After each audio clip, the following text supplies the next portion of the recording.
It's time for questions to the Executive Office, and we'll start with listed questions. Question 1 has been withdrawn, and I call Padraig Delargy. First Minister. Aberdeen has been transformed, and future developments such as a new museum for Derry will strengthen its economic, social, tourism and cultural impact and value to the city and the North West. This potential will be enhanced by an inclusive and ambitious approach to creative and cultural events at Aberdeen. Next month, the Yes Festival will feature creative work of women from 18 European cities and renowned female artists. Support from the Executive Office is enabling a major outdoor art installation and community activities on the square, showcasing diverse creative opportunities for the site. Good partnership working with the Derry City and Strabane Council has supported an events programme for 2024, including linkages to citywide events and festivals. We really want to help promoters and local groups to be ambitious and to showcase local talent and attract major artists and visitors to the region. Soon we'll be calling for expressions of interest for large-scale events up until September 2026. This level of ambition is enhanced by a focus on inclusion. Aberdeen is used year-long by local people and groups for community, sporting and charity events, large and small, and we really want to support that also. Building on views expressed by political, community and business representatives during our recent engagement work, a series of public events will now take place in June to explore better ways of working together that will realise the full potential of the Aberdeen site. Thank you. Padraig Delargy for supplementary. I thank the First Minister for her answer and for her ongoing commitment to this site. As she's well aware, the people of Derry want concerts back in Ebrington Square. What can the Council and the Executive Office do to work together to ensure that not only does this happen, but the number of events increase to put our city back on the map as a world-class music venue? Can I thank the member just again for the continued interest in the site and for the promotion of the site. And as I've referred to, there's many different types of community arts-based sporting and charity events that occur. And it's also really important that Aberdeen continues to be well used so as to maximise its social and economic contribution to the city and the North West, because we know it can come with enormous benefits. So maximising the potential of the site is best done in partnership, working with council and local businesses, and where opportunities present themselves, or even indeed if requests are made, we will of course consider these, especially where there's significant benefit to the city. Well, David Honeyford. Thank you, Principal Deputy Speaker. Can I ask the First Minister similarly what specific work has been undertaken towards a similar goal in the Maze Long Kesh site? Minister. Yes, and the member will know that previously when we had a debate in the Assembly, we talked about the enormous potential of the site, and I am absolutely determined to make sure that we grab that with both hands and that we open up that site for all the tremendous benefit, economic, social, cultural, that can come from it. And I look forward to working with the member and other members of the House as we regenerate this site for the benefit of all the people that we collectively serve. Mark Durkin. I thank the Minister for her answers so far. Progress on Ebrington Square and welcome commitment to attracting high quality acts there in the future. But just in terms of the day-to-day management of Ebrington Square, can the Minister give a commitment to ensure that the square is clean and it is safe? There's been a huge increase in the amount of vehicular traffic using the square that has until recently been pedestrianised. I will ask the Minister for a commitment. Okay. Thanks to the member again. I know who's passionate about the site, and we want to work with the council. We want to work with our partners to make sure that we do maximise the potential on the site. I think with both myself and the Deputy First Minister will be up there in June time, and we're going to be talking to partners, talking about how we can progress some of these areas that I've already referred to. But if we're going to open up the site more, bring in more events, do so in partnership. It's important that obviously the site's inviting, that it's somewhere that people will want to go and spend some time, because the benefits that will bring to the wider North West, I think, are very clear for us all to see, particularly in terms of the impact on local communities. Call Jim Allister. First Minister.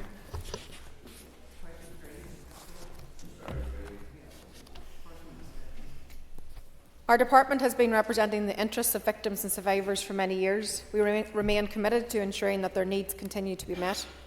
A consultation has recently closed on the new draft strategy for victims and survivors, and we will shortly be considering the findings.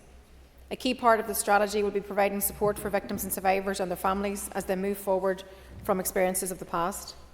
The draft strategy recognises the importance of truth and justice and the need to work together towards greater societal recognition of the hurt, loss and trauma of our past. We will continue to provide support for victims and survivors in dealing with the legacy of the past, and will take a flexible approach to dealing with changing needs and circumstances. This will include providing support through the Advocacy Support Network, which is delivered by community organisations funded by VSS, and which is expected to be part of the forthcoming Peace Plus programme. And as Ministers, we are wholeheartedly committed to continuing the work of reconciliation between all of our people. Jim Allister for supplementary. Now, First Minister, try my question, which you avoided. You oversee victims' policy, but you still side with the victim makers by refusing to condemn their murders and their other actions. How can you do that and expect to have any respect from those that were made victims? And isn't that situation an offensive illustration Have you a question and there, Mr. obscenity Allister? of the position you hold? First Minister, answer that whatever way you feel fit. Thank you very much, Last Concordia. Can I just say that this issue is far too serious for party politicking. I think it's most important that we do all that we can to support victims and survivors. We certainly in the Executive Office are absolutely committed to doing everything that we can through our two main programmes, particularly around the Victim Support Programme and particularly around the Individual Needs Programme. And I think the best thing that we can do for our society, because we all have a leadership role to play in terms of trying to heal the wounds of the past and move us into a better future for everybody and help people to move forward, that's the responsible thing to do. That's the thing that I'm committed to doing. Ms. Sheeran.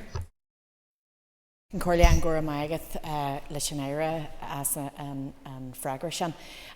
First Minister, thank you again for your renewed commitment to ensuring the services and provision of services for victims and survivors. Can I ask for an update on the Victims Payment Scheme, please? First Minister. Thank you. And as of the week commencing the 13th of May, over 40 million has been paid to victims since the scheme opened for applications on the 31st of August in 2021. The Victims Payments Board has made determinations on 1,356 cases, with 878 of these recommended for a payment. This figure includes determinations at first hearing and appeals. 478 applications have been determined as ineligible for payment. We are aware that there are some concerns about the length of time it can take to process an application, and that's simply because each application is unique with its own complexities, and the Victims Payments Board must consider each application its own merits to provide the best outcome for applicants. The historical nature of much of the evidence when your record keeping may not have been to the same standard as today. It also means that gathering the evidence can also be very challenging. So the Victims Payment Board has processes in place with a range of partners to assist in retrieving this evidence on behalf of the applicants. And I also urge those who feel that they may meet the criteria to make their application now also.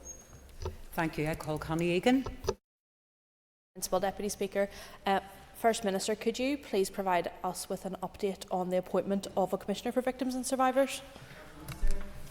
Thank you. Certainly, yes, I can. And obviously ensuring the victims and survivors have a strong independent voice is really important to us all collectively, particularly for the Executive. And the appointment of the new Commissioner for Victims and Survivors is essential to inform the development of policies and to help ensure the longer-term needs of victims and survivors are addressed. The appointment plan for the recruitment competition to appoint the new Commissioner is currently being reviewed, and the competition is going to launch very soon. The appointment process is regulated by the Commissioner for Public Appointments, and therefore it's estimated that the process may take approximately 6 months to complete. Thank you. I call Mike Nesbitt. Deputy Speaker, I think John Boucher, in his capacity as head of Canova, was the last person to recommend an annual day of reflection. What are the First Minister's thoughts? First Minister.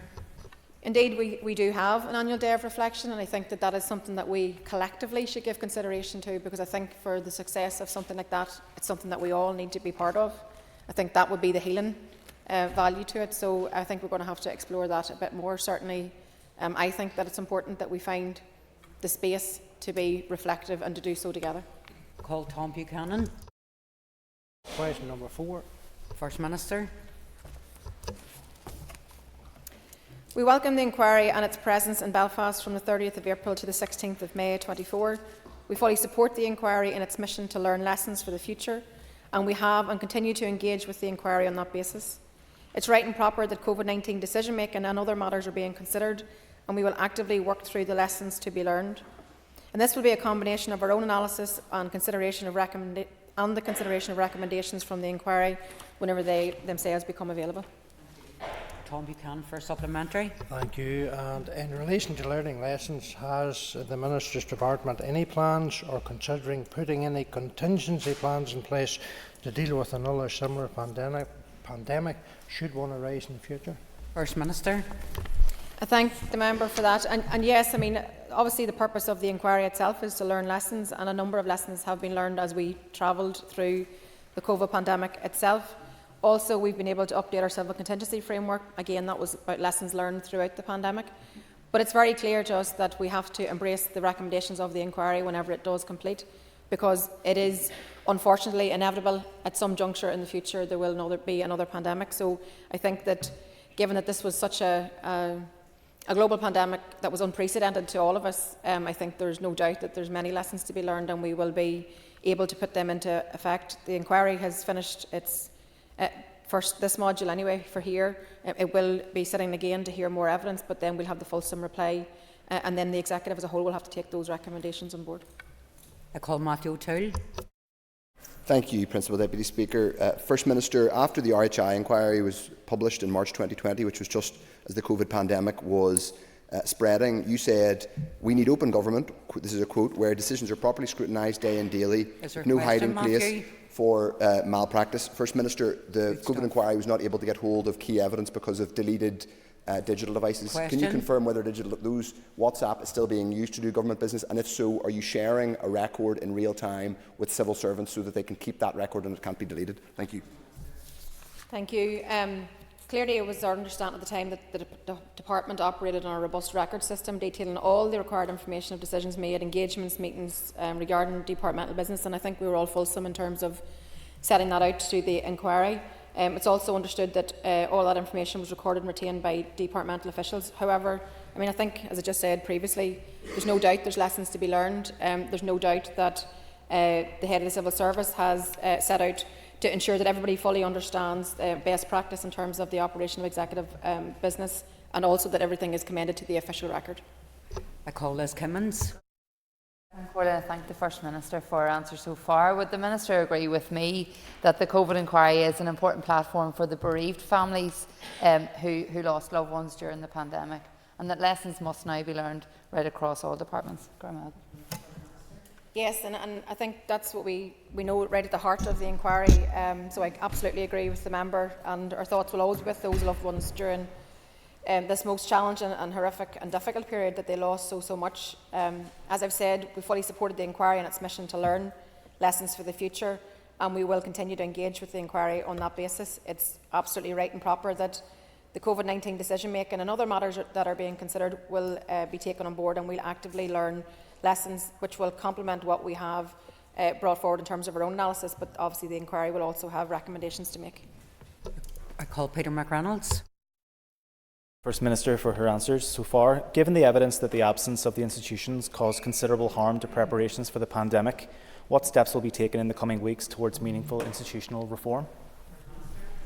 Well, that's not a shared position in terms of the Executive Office, but the member will know that from a personal point of view, from a party point of view, I think we always can be striving to look where we can do things better and how we can ensure we have stability in these institutions going forward. I think the public deserve that stability. I want to provide that leadership and that stewardship in terms of my First Minister role. But certainly through the Executive and Assembly Review Committee, we have an opportunity to work together to try to see how we can improve how we work together here.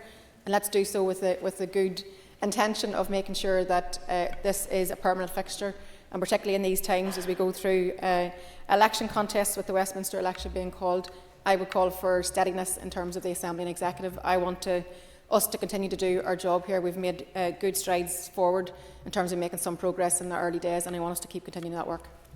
Call Steve Aiken. Minister for her remarks so far. Minister, you're probably aware of the statutory ministerial code, where it talks particularly about accountability and openness. Could the First Minister say if she and the Deputy First Minister are going to institute an independent review of the retention of data, which was again is something is raised by both the RHI inquiry and now by the COVID inquiry as well? So, as I've said previously, that we have participated fully as an executive with the inquiry, provided all the information. The member may not know that there was also an independent investigation carried out by the head of the Civil Service, which looked at data retention, and that was reported to the inquiry. We're also still in the midst of the inquiry, so it hasn't reported yet. It's finished its last 3 weeks here, but it will be looking also at the issue of care homes and other elements of the pandemic response, and then we'll have a fulsome report. But in the meantime, I'm content that the head of the Civil Service conducted that independent review. Call Paula Bradshaw. First Minister. Since the publication of the last international relations strategy in 2014, there have been major shifts in both the geopolitical and the macroeconomic landscapes against a backdrop of issues arising from the global pandemic. As a result, both local and international priorities have evolved. In parallel, international interest in all that we have to offer continues to grow.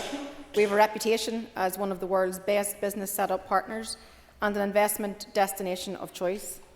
In order to reflect both the continued focus on the wellbeing outcomes and further changes in the international landscape, our officials have undertaken extensive preparatory work and engagement, and officials are now in the process of preparing a draft international relations strategy, which will form the basis for further engagement and also a public consultation.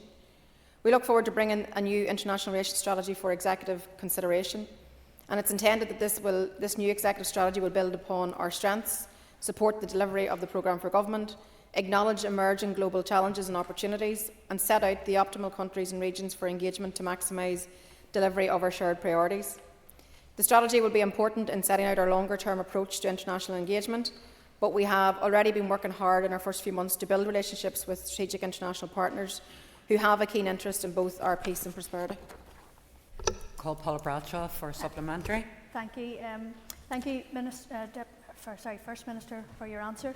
As you say, the world has moved on, and I'm just wondering, will the new strategy include a set of principles and human rights standards through which engagement with every nation in the world will be used to measure the degree to which we actually engage with them? First Minister. We don't have the draft yet, it's being developed, but there will certainly be an opportunity for the committee to scrutinise this work, and in terms of the principle from a personal perspective, I think engaging with countries in terms of human rights compliance is very, very important. So I think that as we look towards just that changing global picture, the global events, conflict, a post-Brexit world, post-pandemic, there's a lot of things that have changed, and that has to be factored into our work that we're doing in terms of our international strategy. But I'm hopeful that we will be able to have an executive consideration of a fulsome strategy in autumn. Call Fulton McGuigan. I welcome the First Minister's response, and I note in her comments the fact that the international interest in what we have to offer here continues to grow, and that we are an investment destination of choice. Can I ask the First Minister, therefore, to outline what international partners that ministers have met since taking office?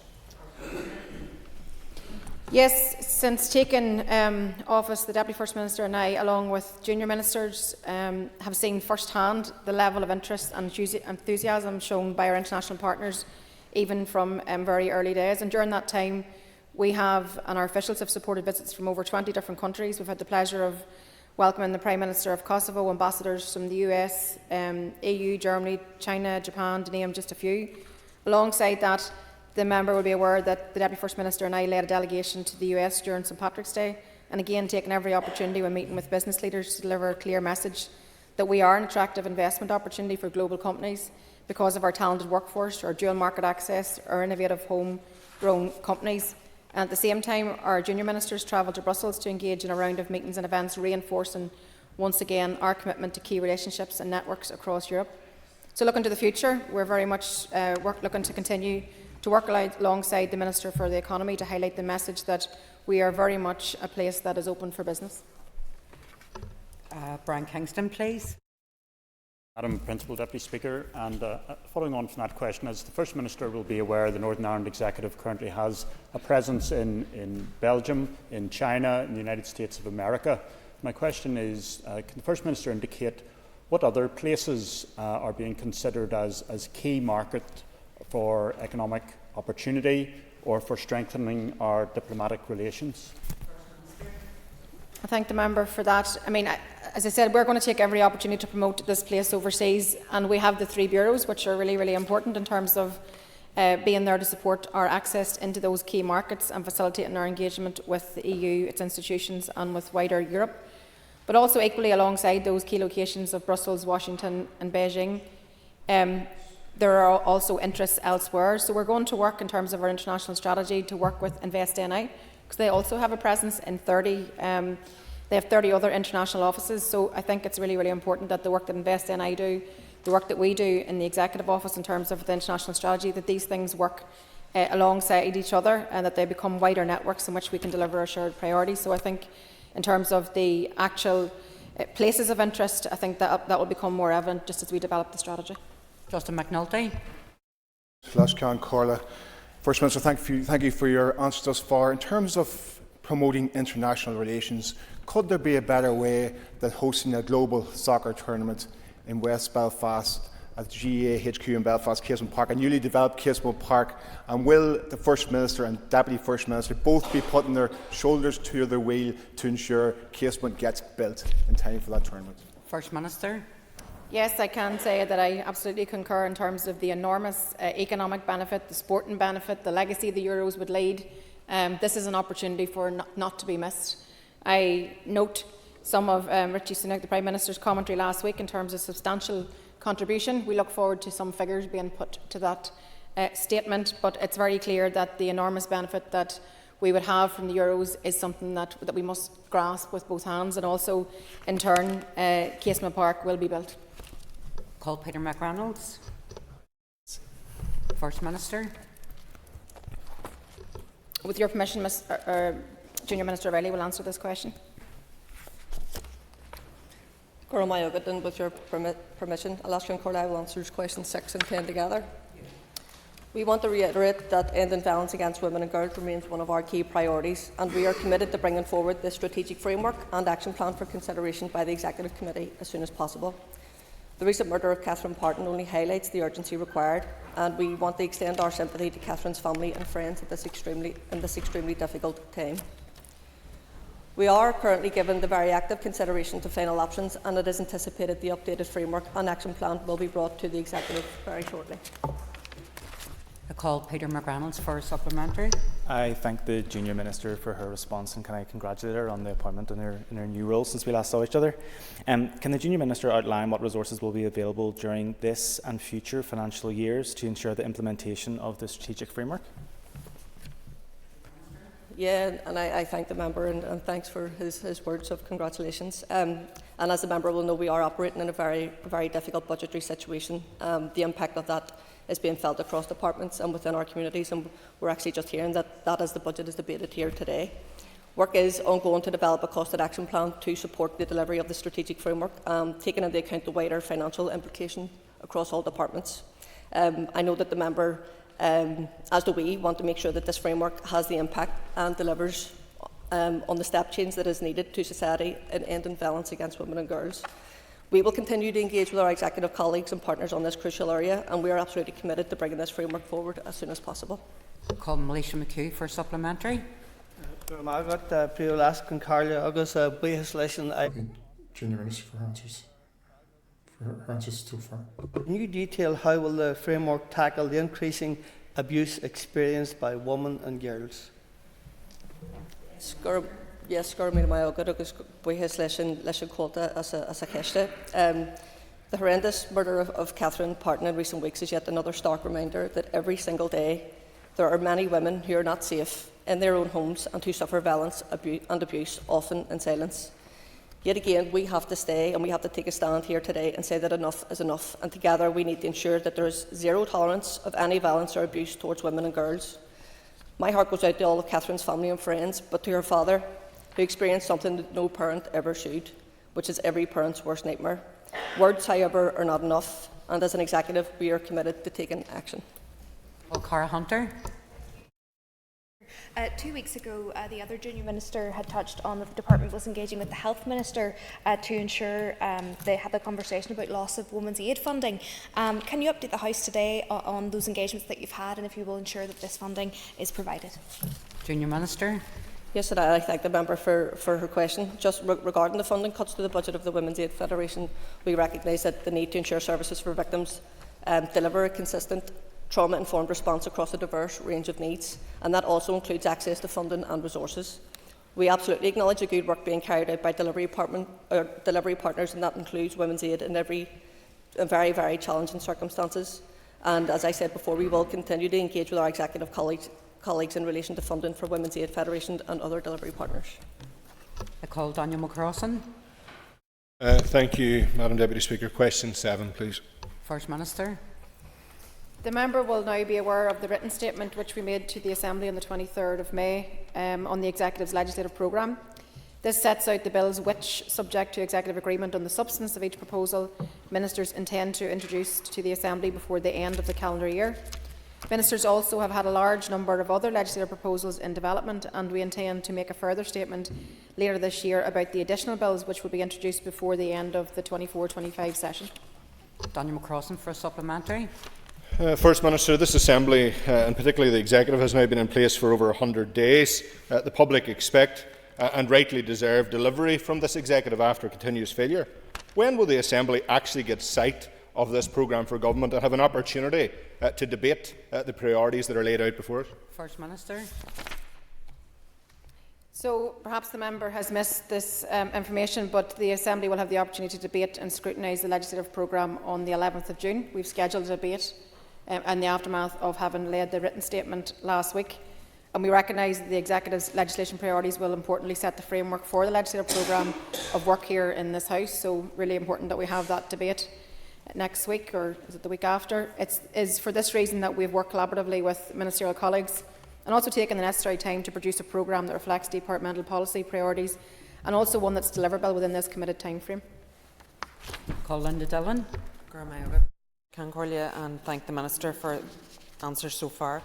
Minister, I know that you will be well aware, having met with many of the victims and survivors of abuse in the mother and baby institutions, that they are very nervous and anxious to know when the bill may come forward. So can you outline the timeline for the publication of the bill on the mother and baby institutions, Magdalen laundries and workhouses, please? First Minister. Firstly, can I thank the member for asking that question and for taking the opportunity to acknowledge the work that she, alongside members from across the House, actually have worked together really constructively around this whole sensitive area. Engagement with the groups will be core to this process, and I, along with the Deputy First Minister, will undertake a round of engagements with the groups and wider stakeholders before we make any public announcements. And I can update that we are progressing legislation to establish both a statutory public inquiry and a financial redress scheme for those impacted by their experience in mother and baby institutions, Magdalen laundries and workhouses. As the member appreciates, there are a number of complex and sensitive issues which have to be considered ahead of the next key stage, which is to bring a proposal to the executive colleagues with the intention of launching a public policy consultation ahead of the summer recess. Following analysis of those responses, then the draft bill can be finalised and will be brought to the executive for its agreement and then introduced into the Assembly in 2024. And as the member will again appreciate, this is an important and sensitive piece of legislation, but both the Deputy First Minister and I are really committed to ensuring that we work more at pace to make some more progress and actually have it debated in this Assembly. Kate Nicholl for a very short supplementary. Thank you, Principal Deputy Speaker. Thank you, First Minister. Can I ask if that legislation will include the ability to enforce redress payments from religious orders still refusing to make them? We're looking at the legislation in terms of how we can respond to the mother and baby homes victims and survivors. However, the issue of financing is dealt with separately insofar as we have this framework and we're trying to work with the institutions. But I think I've said previously in the House that if that is not forthcoming, then we have to look at other ways in which to achieve the proper financial redress, because that is also part of the healing process for victims. So I think that we have a very good framework in place at this moment in time. We're going to continue to work our way through that, but we'll not be found wanting if we need to bring forward legislation in terms of what's required. So that, sorry Patsy, that ends the period for listed questions. I'm going to now move on to 15 minutes of topical questions, and I call on Matthew O'Toole. Thank you, Principal Deputy. First Minister, I'd like to also welcome Rockwell College from Tipperary, who I believe are watching proceedings today. First Minister, you referenced earlier on the legislative programme, which I welcome and I acknowledge, but my colleague followed up by a question about the programme for government, which is much broader than just a legislative programme. Some of these are simply keeping parity with GB in terms of various measures. When are we going to see a full programme for government? First Minister. Well, I think your colleague referred to, I say you got an elevation in title there. Your colleague asked a question about the legislative programme specifically, so I was answering his question. However, I mean, it's important that we get the trilogy, if you want to call it right. We've got the legislative programme, the budget, which is being debated throughout the course of today, and the programme for government. Unfortunately, the election's been called towards the end of last week, and the early advice that both the Deputy First Minister and myself are receiving is that it's going to be very difficult to publish a programme for government now in the midst of an election campaign, but we are obviously exploring that somewhat further because we were determined to try to get it out the door to complement the work of the budget and the work of the legislative programme. But we will keep the House updated in terms of the legal advice that we're getting. The purdah period kicks in and makes it very difficult for us to do certain areas of work, and the programme for government appears to fall under that category, but we'll keep people posted. Matthew O'Toole for supplementary. Thank you. Now, I acknowledge as a former civil servant that there is a pre-election period, and I obviously do not want the First or Deputy First Minister to be straying into political territory with official resources, so that's fine. But can I ask, when the programme for government is published, will it include provision for an Irish language commissioner and indeed the other associated commissioners? Will we have that clarity when the programme is published? Well, I'm delighted to be able to say that there's been progress in terms of the application process and the recruitment process, and we hope to be able to advance that in the coming days and weeks. But I think just in terms of the programme for government itself, we're all desperate to get our programme for government out the door. We're all desperate to get that in place. We will seek further advice to see what is possible in this space, but unfortunately with the election being called, it puts that in somewhat of a jeopardy in terms of being able to deliver it before the 4th of July. Colin Mallister. Why did you wipe your WhatsApp's COVID messages when it's clear from the transcript from Baroness Foster's phone that you wiped much more than administrative messages? What were you hiding? It's my understanding at the time that the department operated a robust record system detailing all the required information of decisions made, engagements and meetings regarding departmental business, and a considerable amount of work was handed over to the inquiry, and the inquiry will now do its work. The official record is being retained within the department, but let's await the outcome of the COVID inquiry, and I'm sure that we'll all commit to learning in terms of best practice. John Mallister for supplementary. In your witness statement to the tribunal, you said you had only wiped administrative messages. Was that truthful? And is it the situation what you're really hiding was your WhatsApp messages about the Story funeral? First Minister, respond to whatever way you feel fit. Thank you. I don't expect anything less from the member, only messing and nonsense. Look, I think it's important that whenever it comes to the COVID inquiry, that we're all committed to learn lessons. I believe, as I said in the inquiry itself, I believe that all 5 parties of the executive worked very hard through an unprecedented time, an unprecedented global crisis, to try to get people through to the other side. And of course we'll all learn lessons, and of course we'll all take that on board as a result of the inquiry. That's the purpose why we've all participated in it and given over so much time to try to learn those lessons, some of which we've already brought into play, and others will come over time in terms of the lessons that come from the inquiry itself. Call Alicia McHugh. I've got will ask Carla.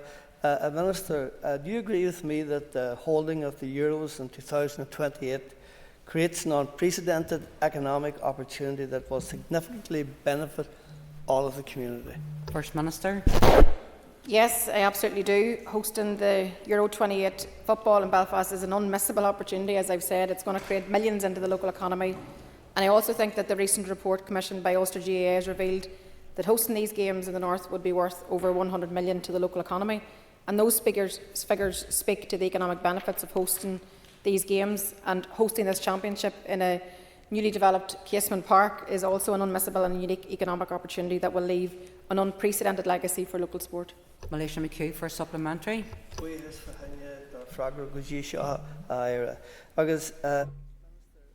will you commit to doing all that you can to ensure that the Euro 28 bid is successful? Yes, I believe such opportunities can't be missed, should not be missed, and of course I will continue to do all that I can to ensure that we have a state-of-the-art stadium that's fit for purpose and that the Euro 28 bid is a success that everybody wants it to be, because I genuinely believe that is the case. And we now just need to see an end to the dithering, and we need the British Government to deliver its commitment to provide funding for the stadium and without any more delays. Call Doug Beattie. First Minister, amendments to the Ministerial Code to incorporate changes made by the Executive Committee Functions Act 2022 were agreed in 2020 were agreed in February 2022. Notwithstanding 2 years of this place being down, can I ask the First Minister, when are we likely to see the new or amended Ministerial Code?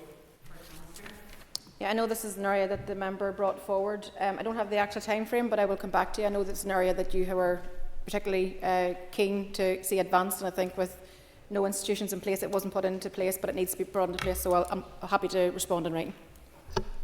Supplementary. And thanks, First Minister. And I guess the point that I'm really getting to is this: the Ministerial Code no longer reflects legislation. Therefore, can I ask, has the Attorney General given a view on the validity of the present Ministerial Code? Again, as part of the response in writing, I'll confirm just if the AG has expressed a view. Nothing that I am aware of has come to my attention, but I'm very happy to look into that.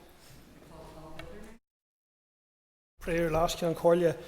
First Minister, in a report recently commissioned by Ulster GAA, accountants Grant Thornton stated that the hosting the Euro 2028 games here could be worth more than 106 million to the local economy. Does the First Minister agree with that assessment? First Minister. Yeah, I mean, I think, as I've said previously, the economic benefits are clearly transformational, actually, and it's an epic opportunity to have such a world-class championship to be here in 2028. And imagine just the knock-on impact that would have for young people, for sport, just that legacy that can be left as a result of it. So we have to be ambitious about our place in the world. We have to be ambitious about our ability to host this, and I am really absolutely committed to making sure that all opportunities are maximised. Gilderney for a supplementary. Do you believe that British Prime Minister Sunak should be clearer on their financial commitment to the building of Casement Park? Yes, absolutely. I mean, I think we need to see some urgent clarity from them in terms of how they're going to contribute. We've had the language of substantial contribution made over and over, but now what does that look like? Because this will be the unlocker of a huge economic driver and to ensure that we're at the heart of hosting one of the most prestigious tournaments in the world. Also, as the member is aware, Casement Park is a flagship project for the Executive and an NDNA commitment that it will be built. Emma Sheeran.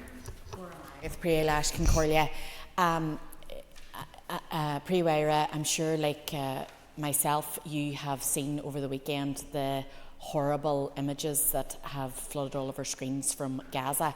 Do you agree with me that Israel's barbaric attack on a refugee camp full of displaced Palestinians is another example of why we need a complete and total ceasefire in Palestine?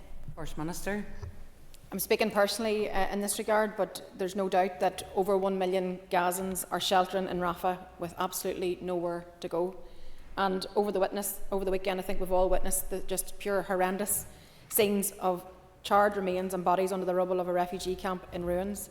Israel's ongoing indiscriminate slaughter of the Palestinian people must end, and the international community must finally take a stand against Israel's genocide, their ethnic cleansing and their collective punishment of Palestinians. All hostages should be released immediately, and aid must be allowed to flow freely into Gaza. Israeli forces must withdraw from Gaza and the West Bank, and a peaceful settlement must be agreed through peace negotiations leading to a viable Palestinian state. I'm sharing for a supplementary. Yes, leis an éire fahaine and fragration. First Minister, you've outlined the need for a total and unequivocal ceasefire. Do you agree with me that the Irish state's eventual recognition of the Palestinian state is a very good first step and historic moment in terms of our support for the Palestinian people? First Minister. Yes, again, and speaking personally, of course, I absolutely do. I think this is an historic moment for the people of Ireland and for Palestine, and I commend the efforts of all those people at home and across the international community who have campaigned for this outcome for years. But it's there's no escaping the fact the international community must come together and must finally take a stand against Israel's genocide, their ethnic cleansing and their collective punishment of Palestinians, and also to work to deliver a peace settlement that leads to a viable Palestinian state. Call Connie Egan. Madam Principal Deputy Speaker, First Minister, last week the Northern Ireland Affairs Committee published a letter to the Secretary of State which showed that the UK Government would be willingly in breach of the Good Friday Agreement if there was a withdrawal from the European Convention of Human Rights. What's your assessment of this and how will you act to ensure human rights are protected in Northern Ireland? First Minister. Again, as the member will be very aware, we're all aware who are elected to this place that human rights underpins our Good Friday Agreement and our peace agreement, and it's vitally important that it is respected and upheld. We are now in an election period. What comes out the other side of that, perhaps some of the damage that's been inflicted by the Tories over the past 14 years could be reversed. But I think that it's very important that we stand very firmly in defence of our own peace agreement and the human rights implications that underpin it. Connie Egan for supplementary. Thank you, First Minister. Will you commit to delivering a Bill of Rights in this mandate, as was committed to in previous political agreements? First Minister. Personally, I can say that yes, I'm absolutely committed to a Bill of Rights. Unfortunately, there has been political barriers to that being achieved, but I think that those of us that are wanting to bring that about should work together to do so. I call Sinead Ennis. Principal Deputy Speaker, First Minister, this year already too many families have experienced untold hurt, heartbreak and loss as a result of the non-upgrading of the A5 road. Can you confirm that the A5 remains a flagship executive priority and a flagship executive project? First Minister. Yes, the A5 is, as the member rightly says, one of the most dangerous roads in our island and has been the scene of heartbreak for far too many families. Delivering the transformation of the A5 road will save lives and make this road safer for everybody. It's so deeply frustrating that continued legal challenges have held this vital project up and stalled the delivery of a first-class road from the North West to Dublin. However, the A5 does remain a flagship project and priority, and my colleague, the Infrastructure Minister, John O'Dowd, has said that he will make an announcement on plans for the A5 road this summer, and I look forward to that.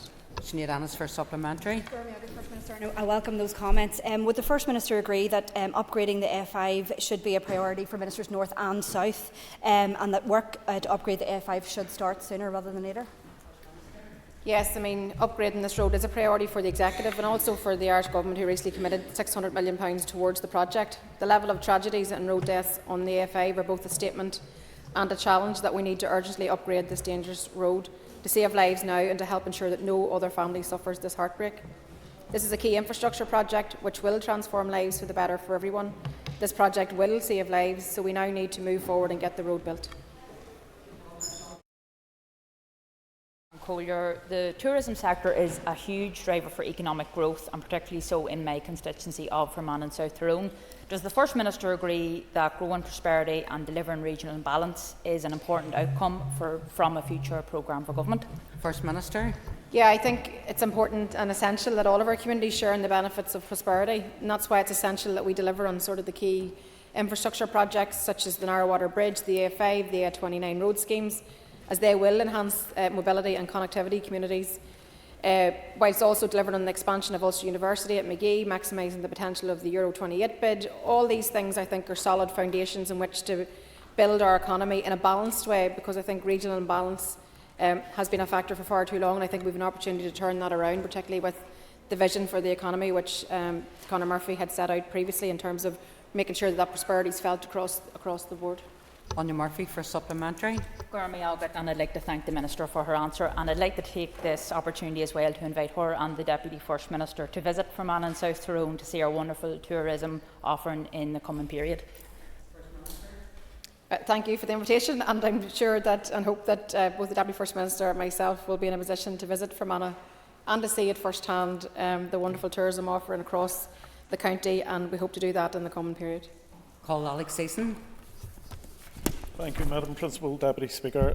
Could I ask the First Minister to outline what measures are in place to ensure that the Central Good Relations Fund is distributed to groups across all constituencies fairly?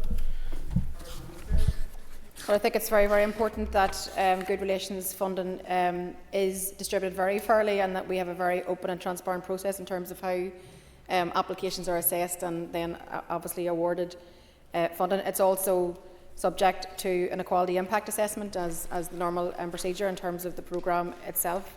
No doubt that there's going to be a challenging budget period ahead for us, but there's really good work that's been done across TBUC, CIT, the FICT work and UV work. So I think there's a lot of good pieces of work there, but a quality impact assessment underpins them all.